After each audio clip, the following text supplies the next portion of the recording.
Hello, everybody. We are back, and we are about to play Sea of Stars. We have McBoat playing, and we have LrdApoc. He's going to be commentating, so he's going to be saying nice things to Boat, maybe not nice things. They're just going to be, talking. Just two lads going for it, right? During the break, we had a donation from Ryan for $6.78. And the comment says, quiet the pickle. Or quite the pickle. Sorry, my mistake. Quite the pickle from Ryan. This is boding well for the hosting of Kyle. Thank you, LrdApoc, for your commentary. We get to enjoy this for the next hour. As long as we're quieting the pickle, we'll be fine. Mm-hmm. So, Mr. Boat, what are you playing? Mr. LrdApoc, I'm playing Sea of Stars, and I believe you learned of this game well before I did, but once I did, I immediately had to pre-order it because I thought it was going to be amazing, and it has been an amazing game. What got you interested in it? So yeah, I'm one of the fairly early backers, I think, if I look at my backer number, on the original Kickstarter for this. And it's because of this game called The Messenger. Yes, I have not heard of that before, but I have seen that in their repertoire. I'm trying to remember, my memory is fairly short because of my advanced age, but I think we played The Messenger in one of the previous Memoria Madnesses. I think LrdApoc played it, if I remember, but I may be wrong. We may have just been playing it when we were all sitting down playing things. But the thing that really fascinated me about that game was that it was a side-scroller kind of 16 and 8-bit combination, and it seemed a little bit like you were playing Ninja Gaiden, right? The old Nintendo game. Yeah. But there was this whole time travel mechanic, and you were going back and forth in time, and there's a Terminator 2 kind of element to it, with a lot deeper story than I would have expected out of a side-scrolling beat 'em up emulating classic 8-bit games. Okay. And Sea of Stars, as it turns out, is a sequel prequel. Yes, I actually read about that. I didn't know much about Messenger, and I'm glad you filled in some more details for that. And yeah, that's what I've read too, is that this is in the same universe as Messenger. Yeah, and there's some things that happen as you play through Sea of Stars that set up some of the things that the Messenger encounters in that game.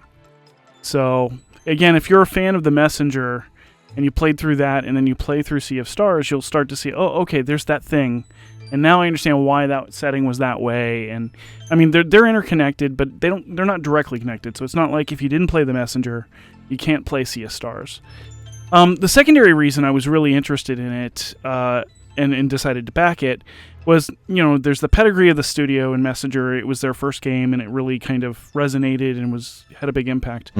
But it also was emulating a period of gaming that was close to my heart, which was kind of the SNES action RPG, Japanese action RPGs, which we don't see a lot of these days. No, we don't. You think about Secrets of Mana and Chrono Trigger. Chrono Trigger being a little bit different in that it's more traditional RPG sometimes, whereas this is a blend of kind of that Mana series and the Chrono series. And then the idea that it had branching storylines with multiple characters. And some multiplayer capability, which we're not going to get into the multiplayer tonight. But no, we won't. The game does support that. Yeah. So, I don't know. That's what originally attracted me to that. And, it's a studio that has kind of, I will say cashed in, but I don't think that has a negative connotation. I don't think that's what I mean. Yeah. But they're bringing back kind of this... It's your memory of what those games felt like to play rather than what they really were like to play. And so that's really why I decided this was a game I wanted to invest in. That's awesome. I didn't know much about Sabotage. Definitely didn't know about the Messenger until after looking up some stuff. But then just what little I knew about this game before it came out, I'm like I don't normally get drawn toward RPGs, but something drew me to this, and I'm like, okay, I'm going to check this out, and I'm so glad I did. Yeah. It's been one of my favorite games. It would have been my favorite game last year had it not been for another game that came out last year. Well, and this spent a good amount of time in development, and there were some delays, I mean, they never promised a hard and fast delivery, but it was one of those typical Kickstarter video game development cycles where they raised a lot of money on Kickstarter, but they also had some independent funding to help them kind of push it over the line, and then they found a publisher. And there's an interesting story about this. There's a few documentaries that were made about it around the time. There's a little bit of controversy too, but I'm not going to focus on that. I think we should focus on kind of what is the game, not what's the controversy behind the background of it. Sure. I'm going to let you decide here. Who should I pick as my lead? It doesn't matter for gameplay, but it... No. I prefer Valerie, personally. So do I just like her movesets a bit more. Yeah. And then one thing I'll say is that the animation, depending on which character, again, their moves are slightly different, their stories are slightly different, so there's incentive to play through the game multiple times. And as you saw with Boat, when he started this up, he's starting it in New Game Plus, which allows you to go back and replay and kind of experience different branches in the narrative. But when we start off, you're starting off with this kind of mystery. The archivist is telling a story about these things that happened, and it's meant to pull you into, well, how does that lead into the story of these main characters? Yeah. And how's the archivist related? Right, and this immediately drew me into that breaking the fourth wall of oh, okay, yeah. He's not talking to somebody in the library, he's talking to me. Yes. Okay. Which is not always a popular, it's overused as a trope but in games, but for some reason the writing in this game, for me at least, it's simple, but it's deep and can be complex at times. And it's quite good. That's what caught me by surprise, I think, too, is just, like you had mentioned before, just how deep, the messenger was, how deep this game got too. I was like, oh my goodness, there is a lot of story here, and it's I loved, like I said, every bit of this game. I've played a lot of it. Well, and it's pretty evident that the people behind the game really understood the key characteristics that attracted many of us in the late 90s, early 2000s to this style of play. And one of the things that they did is they took kind of that 16-bit Super Nintendo art style and recreated it with a modern palette. So while it looks like it's 16-bit, it doesn't actually. It's much better than what 16-bit looked like at the time. Yeah. The other thing they did is they added, action-based combat to this. So it's not your traditional JRPG where you're push a button, wait, or you wait for a battle charge to fill up. There's a strategic element to the combat that we'll get into as you start to get past this section. Yeah, and that's that's my least favorite type of RPGs are those that you just grabs it because you're just they're kind of boring to me. I felt like I'm more of a participant in it, and I liked the style of the RPG more. Yeah, so I'll let you kind of advance into the game and we'll meet our character here.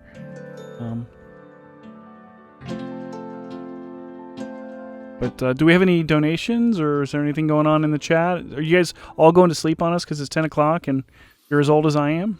Or is there something else going on? Man, we are just chilling, listening to you guys talk about Slay of Spire. Can't wait to see it played, but I've heard a lot about it in the last 12 minutes. So I'm excited to see it. And I'm sure the chat is too. Maybe. Yeah, if you look, there's something hiding over there to the right. Do you have any idea what that might be? Large blueberry? I don't know. I mean, it's very subtly hidden behind the trees. Nobody would ever notice it. Never. Thank God we're having text box cover it so you can't see it.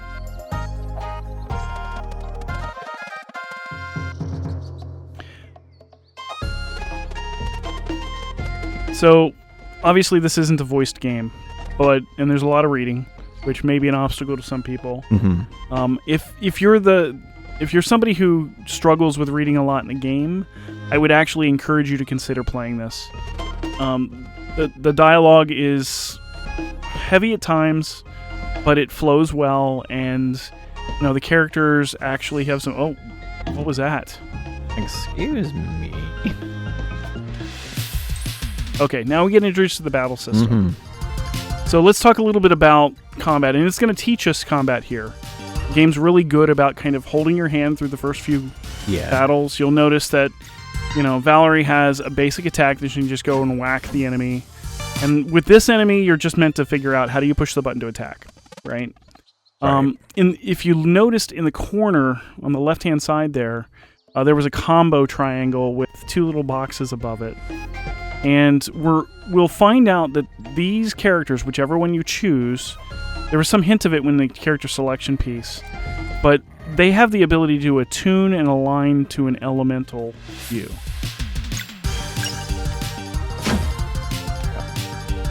Okay, so you missed that one. So we do have some interesting chats now that you've mentioned it. Mm-hmm. People showed up. There's people making cookies. There's also people under tornado warnings watching us. How fun is that? Not around here, right? No, we're talking about Nebraska. Oh, Nebraskan. Okay. Yeah. But hey, you have a viewer in Nebraska. How cool. It's awesome. With the tornado warning. Seek shelter in your basement. Bury yourself under a mattress and don't be near any windows or something. Okay, again, we're kind of advancing the story. And if you play the other character, you probably could guess that there's just basically a swap here.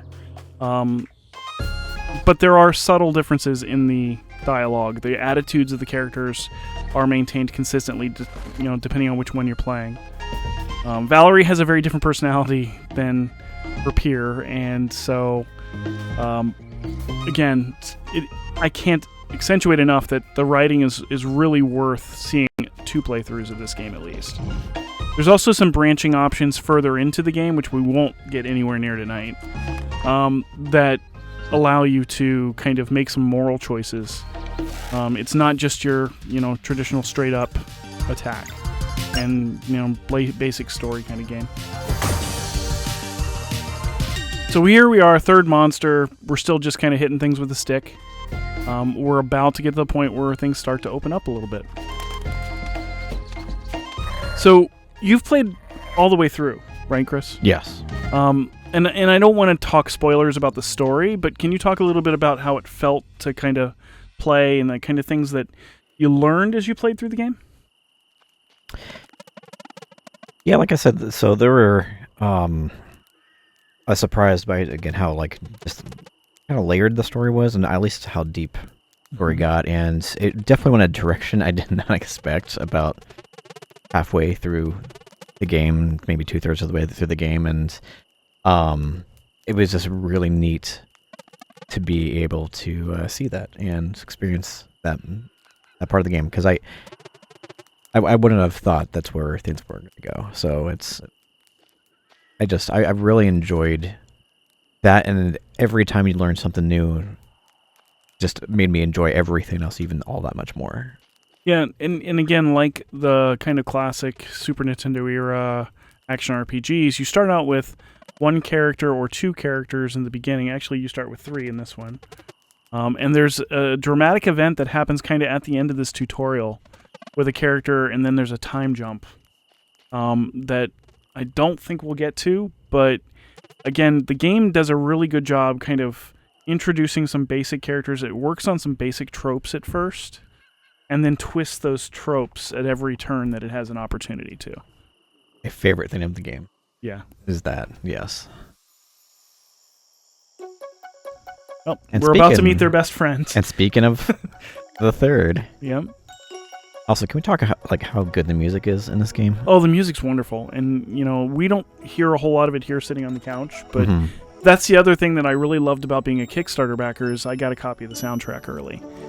And so it's another one of those, sounds like we got a donation. I'll stop talking. Yes, we do. We do have a donation. You guys are just in it. So, I was just letting you do your thing, but you guys are doing such a good job talking about it. But we got a donation from Batosai89. Right? Mm-hmm. So $10 from them, and it says, just for you, LrdApoc.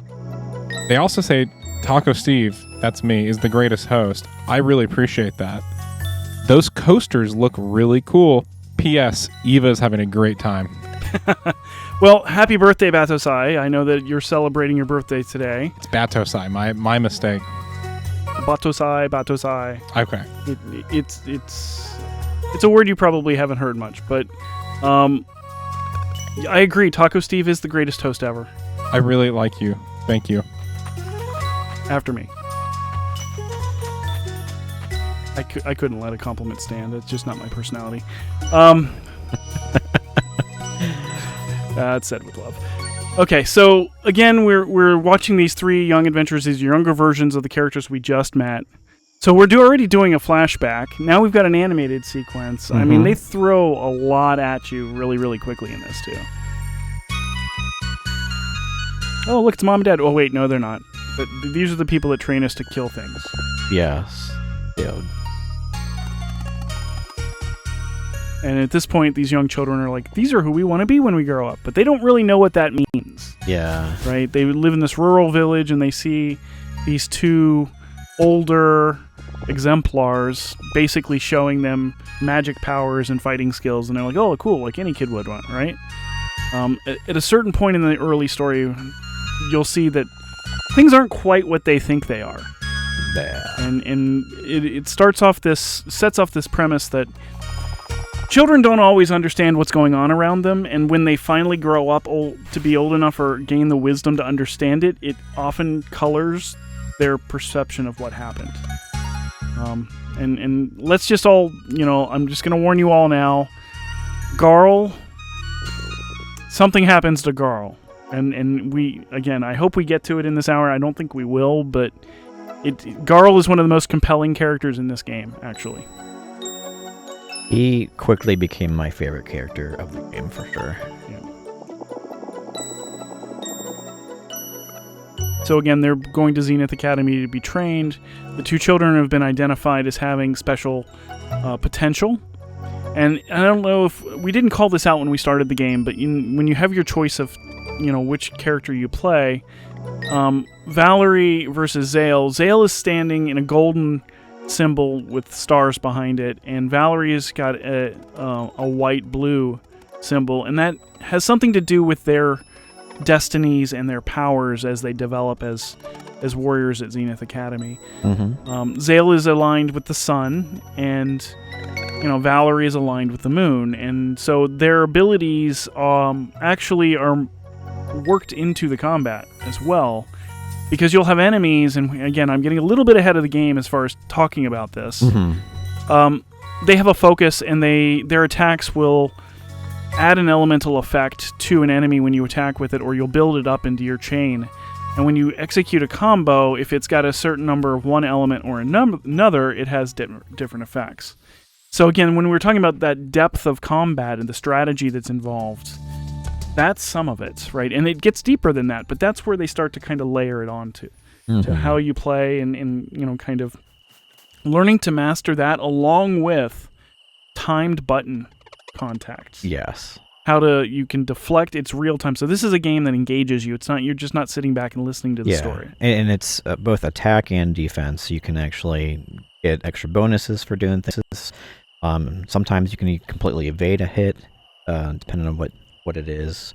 Sometimes your attacks can be super powerful, depending on what it is. It's, very interactive. I really like that a lot.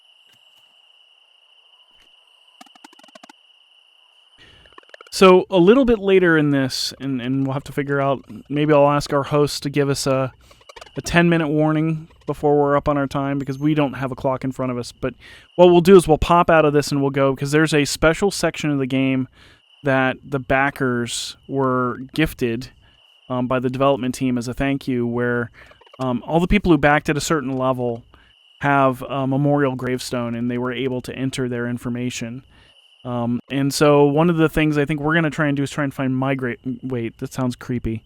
Find your gravestone. My memorial in the game, I mean, my gravestone, and and we'll show that off to everybody. But until then, we'll kind of continue with this, and as it introduces us to the idea of timed, and now we've got 3 people in the party, and it's a little bit different mechanic too. Yes. Yeah, finding your own kind of gravestone is like the, I don't know, Ebenezer Scrooge, like being shown by the ghost of Christmas Future. I'm not sure I'm liking these analogies.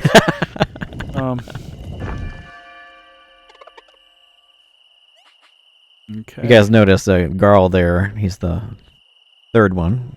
Third wheel? Got Zale, Valerie, Garl in order there. He gave them sandwiches because he is very good cook. Very good cook. Yep. Very good with food. He's the practical one, if you think about it. Oh, absolutely. Right? I love this dance animation.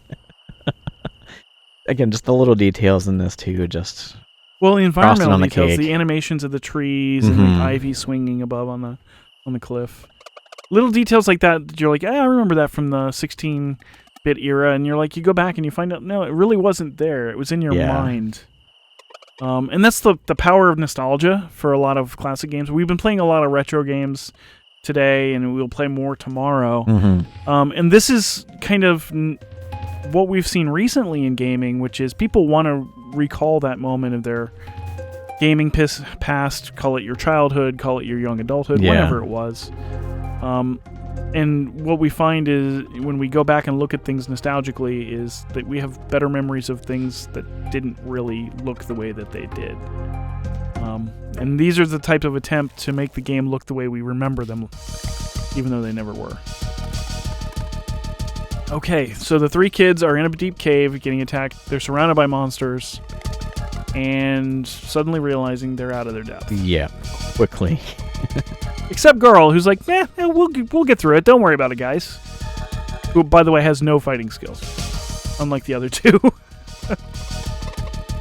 He's like, I'll make a sandwich. It's all good. We'll get through it. Yeah. Oh, there's that event I was talking about. Oof. We're, 20 minutes into the game, and we already had a child lose an eye. Yeah. What kind of game is that? Well, the stakes are kind of high. Anybody could die at any point, except for the main character who's always protected by plot armor. Oh, wait. Am I inside baseball there? All right. No, that's accurate. 3 panicked kids surrounded by spiky monsters. Oh, where'd they go? What happened? Got zapped away. What? How did that happen? Could it be the headmaster's It's like, the why are you guys Headmaster up Moraine. here? You shouldn't be here.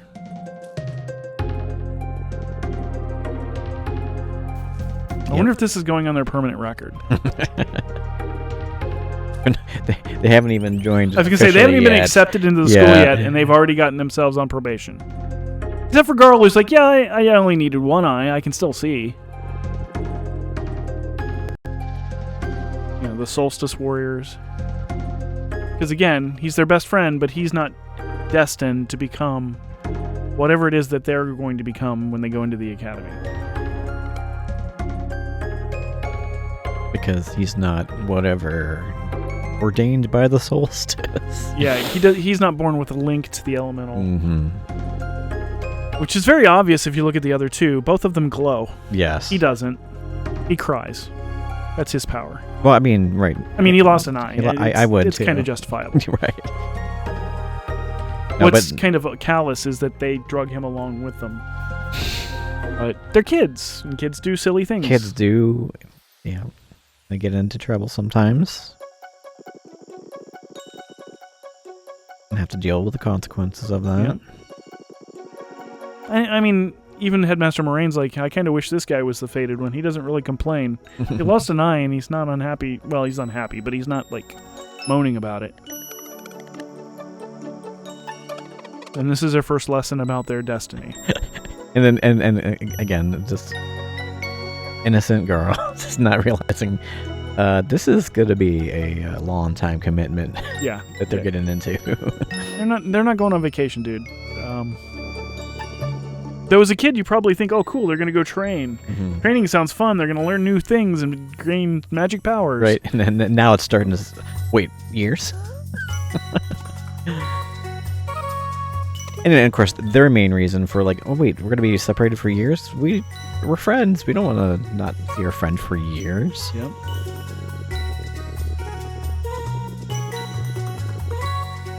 Well, good news... Oh, wait, there's not really any good news when you have to leave a friend behind because you're destined for greatness and they're just a person. But the irony there, because he's such an important piece of He is a very important character in this game. Yeah. So he's definitely not a third wheel. I know we joked about it earlier, but he's definitely not. No, and once we get through the time skip and the characters develop a bit, and you see that he went into his own life and did his own things, and wasn't quite as absent as he was supposed to be. Yes. Okay, here we are. We're in the temple. You're joining the academy. It's almost like he drops a giant wall of stone behind him and says, "Haha, you're trapped here now. Figure it out." Yeah, because they basically rode a floating platform up to it, right? Yeah, And nobody's going to climb that mountain. Well, you think nobody's going to climb that mountain. Yep. Well, you start tomorrow.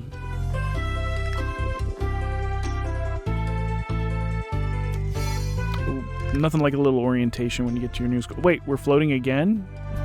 Wait. How many levels are there to this place? Right? And the last one was... What? We're still going? Okay. Okay, you knew he couldn't stop at the last one because it was a hexagon, and this one is a circle. Yes. Little visual tells in the design. If you fail, you fall. Oh, wait, no. I mean... No. Reverse. You fall, you fail. And you're dead. I don't know a lot of 10-year-olds who know the word resonance. But she's smart. Now we're going to get taught about magic, which is what I was alluding to with the combat system. Yes. Oh, it sounds like there's some kind of interesting statements going on in the chat. What's going on over there, Taco Steve? We're just talking about, first of all, we're all talking about Carl from... Carl from The Walking Dead? No, Carl from the llama. The llama, Carl. Oh, llamas with hats. Yeah, that Carl. And then we've moved on to one of our viewers asked, is this Chrono Trigger? And I told them that yes, it was, but with anime mods. And well, now, I mean... Yeah, and then they figured out that was a lie. And good thing that you're offering... And I think we've determined that it's Dragon Ball Z now. Oh, I see. So the game was, in fact, actually inspired by Chrono Trigger. Yeah. Okay. Perfect. Yeah. This viewer is very adamant about that. So. Well, they're very correct. Yeah. But it is not Chrono Trigger. It's not a sequel to Chrono Trigger. But it was inspired spiritually and artistically by the original game. Yes. Clearly. Have you ever played Chrono Trigger, Taco Steve? Okay. I've watched somebody play it on the internet. Uh-huh. I knew the answer before I asked you this question. It was like 10 minutes. I got the gist. No, you didn't. I listened to a podcast about it that was like 2 hours long. Okay, that's probably a better... kind of gave me the history, Scratch the surface of that I understand game. its significance. How about that? Yeah, it was a very significant game in the Super Nintendo era. Yeah. And Square Enix kind of at its height of RPG design in the classic. I played Octopath Traveler. Does that give me any points? Actually, it does. I'm surprised. Thank you. That's a more traditional Final Fantasy style turn-based. Yeah, I which don't is like it very what much. Chrono Trigger evolved from. But you're like, I'm just here to host, man. Stop talking to me. It's all good. What about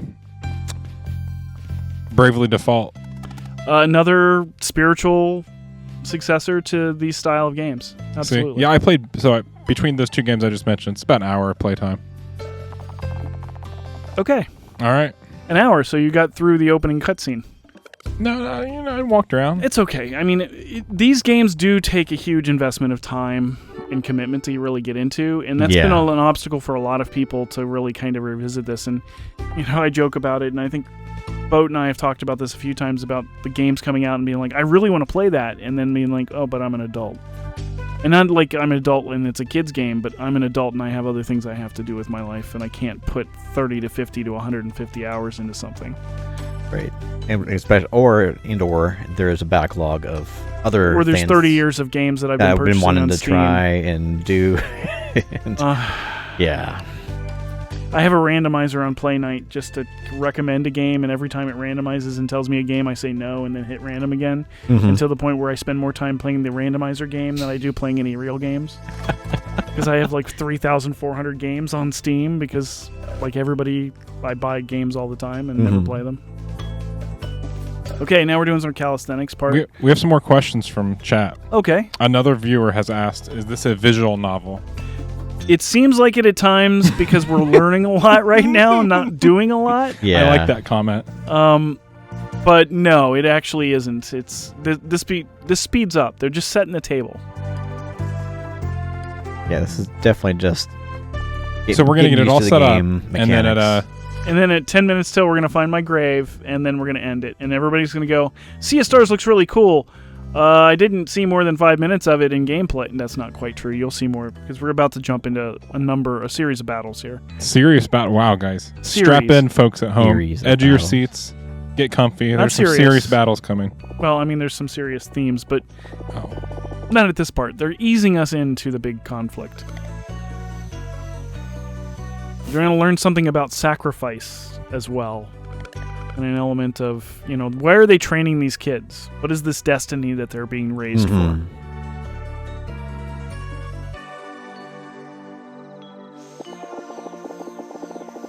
Erlina looks really, really upset to be here. Maybe it's that giant bone sticking out of the back of her head. It's real heavy, right? I mean, I'm assuming it's wrapped in the bun of her hair based on her design, and she's not a minotaur, but you never know.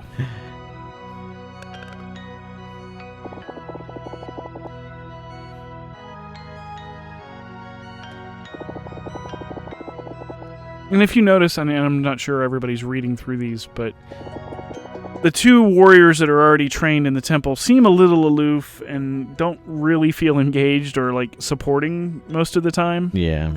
And the headmaster just kind of shows up and goes, well, why haven't they learned what they need to learn now? You need to make sure they've learned this. Kind of a heavy. Uh-oh. Sewing. Lots of the sewing. home ec class after 2 years of study. They're like, I want to learn how to throw a fireball. Nope, you're going to sewing class. Which introduces a new mechanic in the game that's actually pretty important. Which is crafting and the development of your materials that you use. So you're like, why would they be learning how to run a loom in a magic school? Well, I don't know. It was an interesting choice for them to make.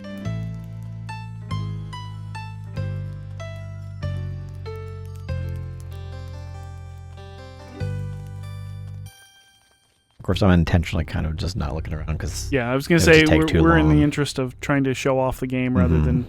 There's lots of hidden lore and objects that you interact with and things like that. And you start to get some hints of what's really going on because now, the warriors are talking to the headmaster and, Valerie's not supposed to be hearing what's going on right now. Graves. Yeah. Again, you're starting to see the not so nice side of this guy. Which you see Valerie's getting a sneak peek of over there.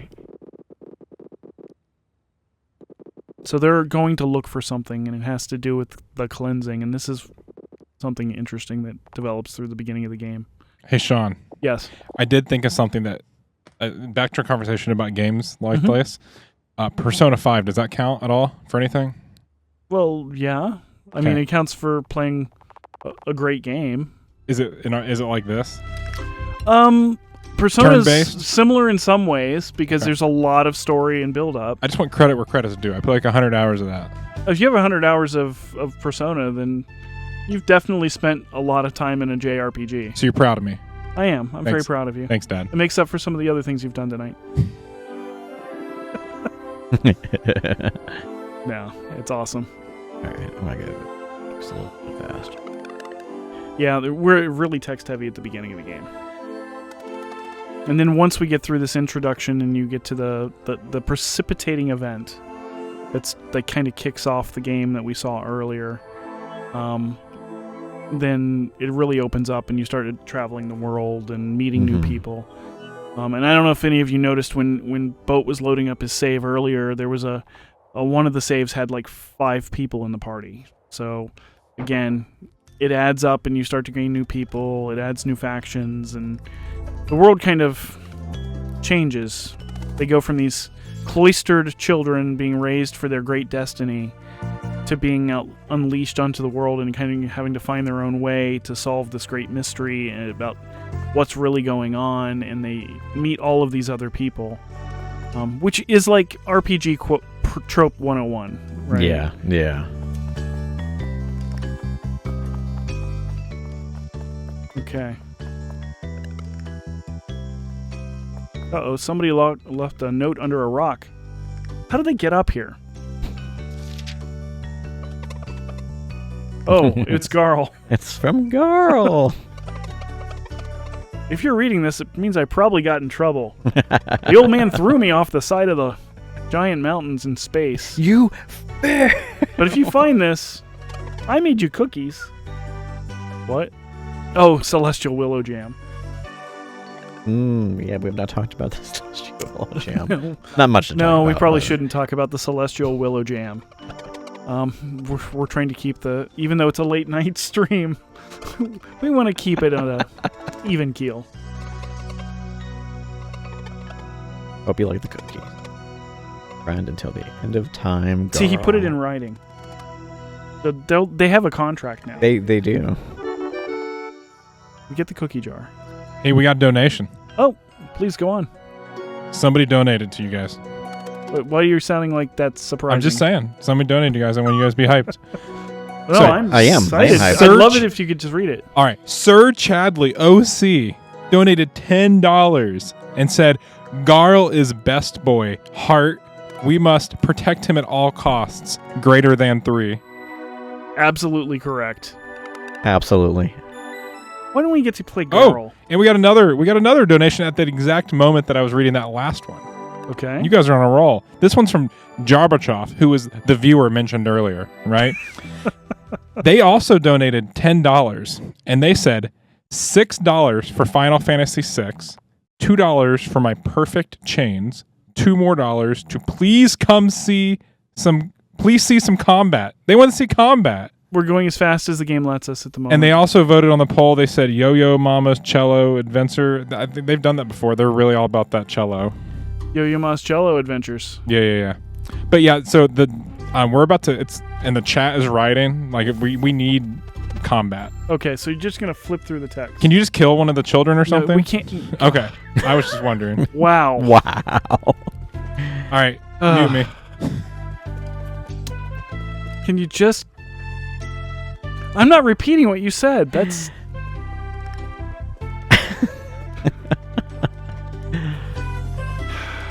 Thanks, Taco Steve.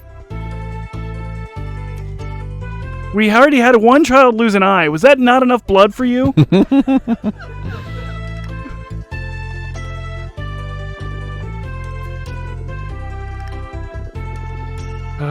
Okay, so what I'm hearing from the chat is this game starts out pretty slowly. It is a little slow to begin And with. I think I would agree with that. No, I know I would agree with that.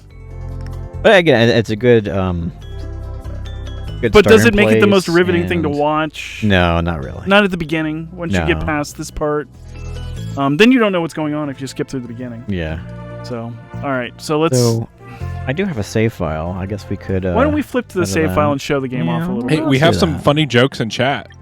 They're funny? Yeah, you guys can keep playing the visual novel. I'll read these jokes to entertain everyone. So, Yo-Yo Mama, right? And then someone was like, Yo-Yo Mama is so stringy, they play the cello. All right. And then someone else was like, Yo Mama's so big, she plays hopscotch in Indiana, Ohio, and Pennsylvania. That's what's happening in chat. So that was written by the characters in this game who were 12. That's inappropriate. Wait, I'm not supposed to be antagonistic to the people in the chat.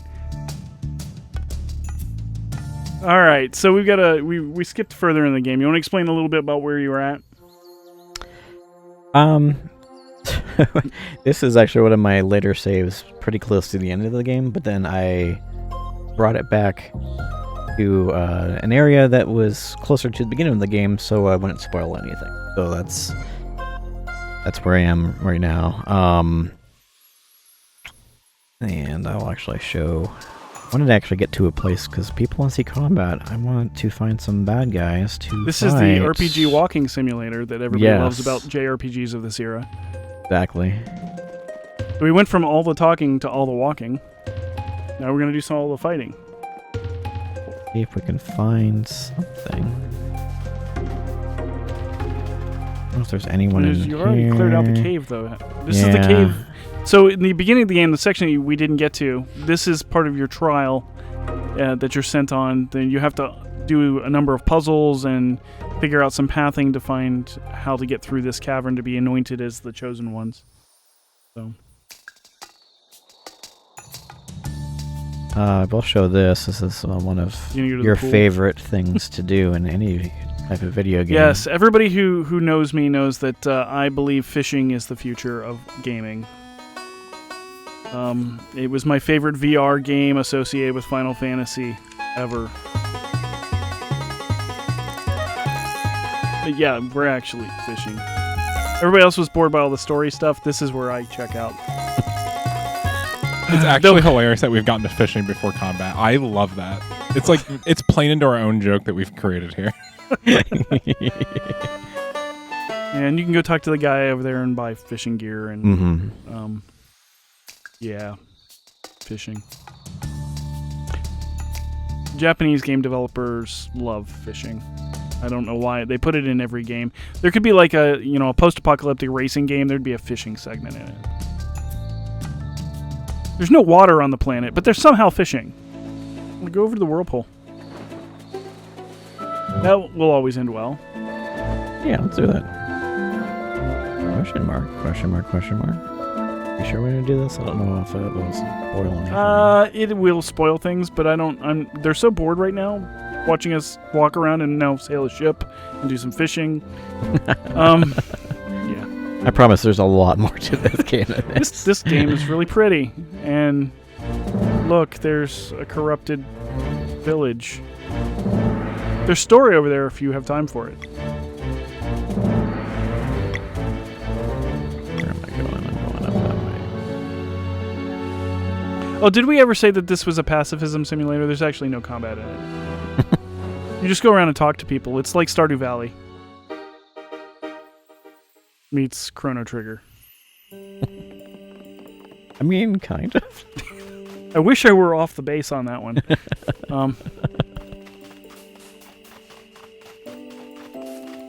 Because yeah, there's a lot of NPCs you can talk to. And see, there's farming. There's farming.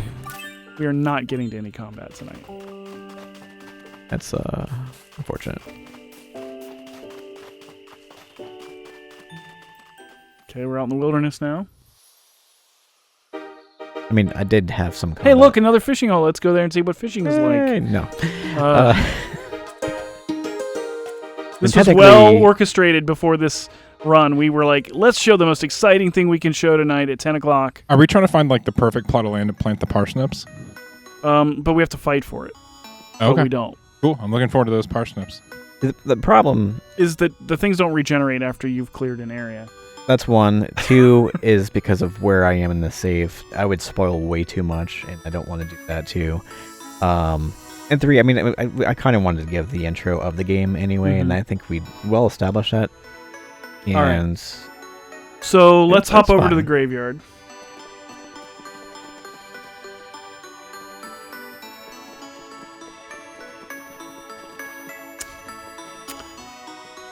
This is going well.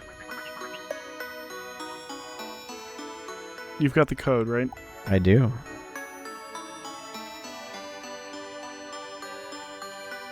I sense we're missing interesting jokes at our expense. Yeah, so there was a joke in chat. Someone said, "You gotta fight for your right to parsnip." That's what they said. That's pretty good. Wonder where they came up with that from. Okay.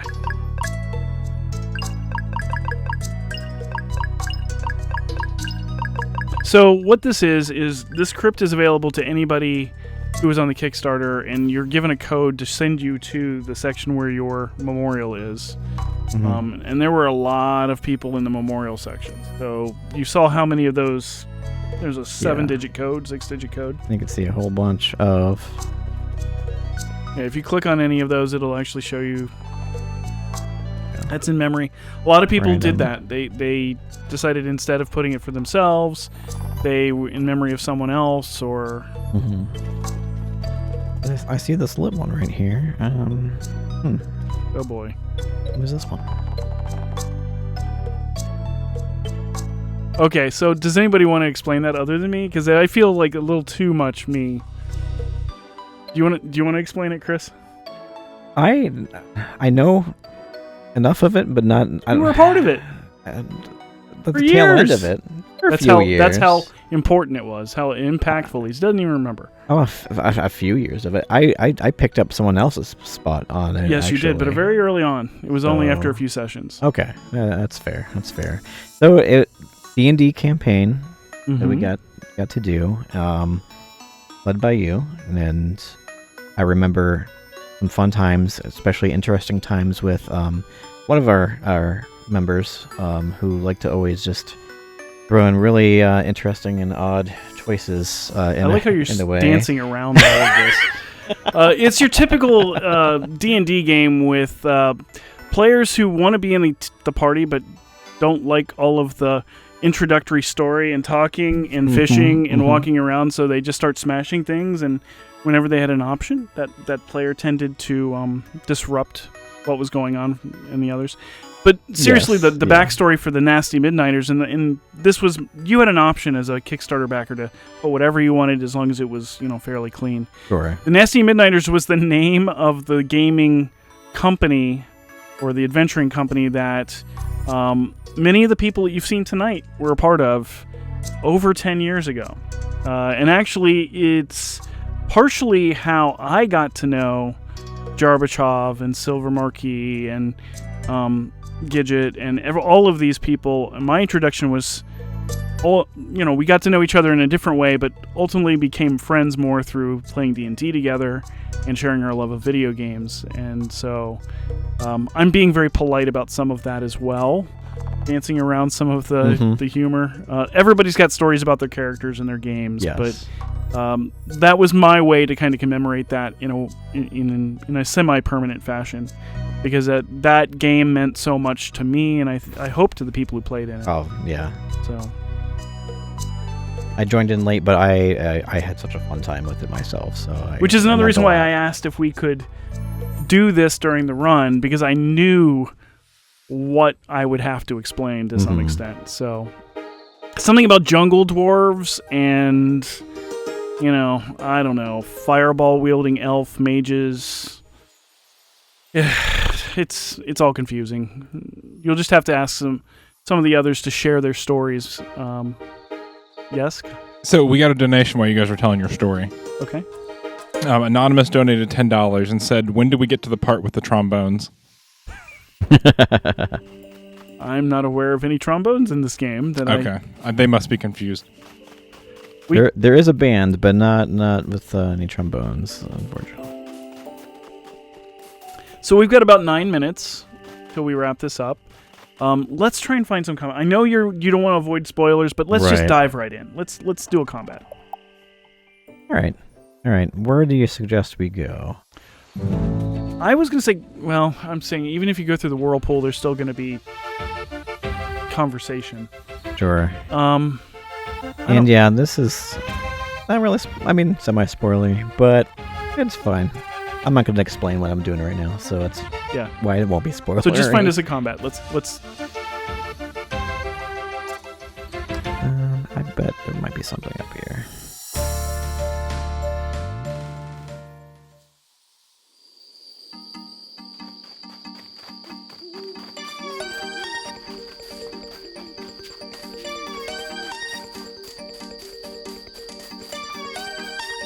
No. Again, we're listening to this music. I mean, the whole game is full of tracks that are just memorable. Yeah. Your typical action JRPG kind of game doesn't always have memorable music. I mean, if you got to go through the main wormhole. Yeah, let's do it.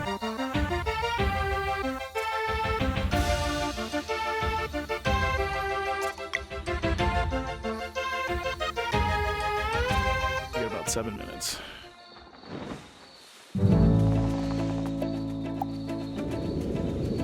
Again, we're not going to explain any of what's going on here. We're just going to find a combat so you can see it.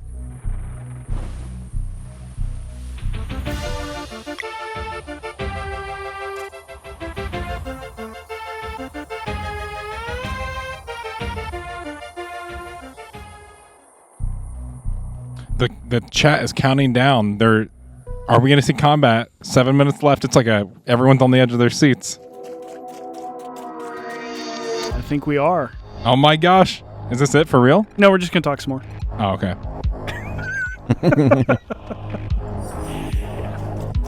I don't know. The music makes me think we might see some combat here. I don't know. It's another monologue.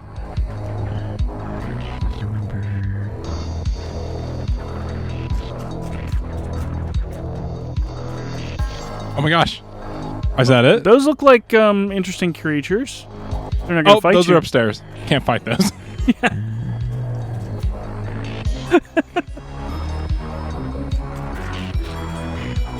Welcome to Lord of the Rings, the game. It's a game about people walking. There we go. It's happening. Guys, it's happening. So again, we've got multiple enemies in combat here. This is obviously further in the game. But you see the symbols above their heads represent... I can hear the delayed acknowledgement from the peanut gallery upstairs that they're pleased that we found some combat. Do you want to explain the timers? Because we didn't really talk about that when in the one combat that we saw earlier. Right. Actually, go ahead and explain those. So I'm trying to figure this out. You're trying to figure because you're like, I don't remember how to play the game. It's been a few months. Combat, it happens so rarely in this Yeah. game that you don't remember how. It doesn't actually. It happens a lot. So the timer is telling you a little bit about when the enemy is going to act and how they're going to act, what the order is. And we've got 5 minutes to wrap this up. So maybe we can get through this combat within the next 5 minutes. One thing you're seeing here, though, is Boat pulled off a special attack. Every time that rain... Well, he killed them all in like 30 seconds. But every time that it bounced, he was hitting a button press in time with its location. Mm-hmm. And that allowed it to continue. So he was chaining button presses to continue the combat and to do damage to multiple targets as it bounced around. So, very interactive combat system. And he's trying to figure this puzzle out so he can move to the next section.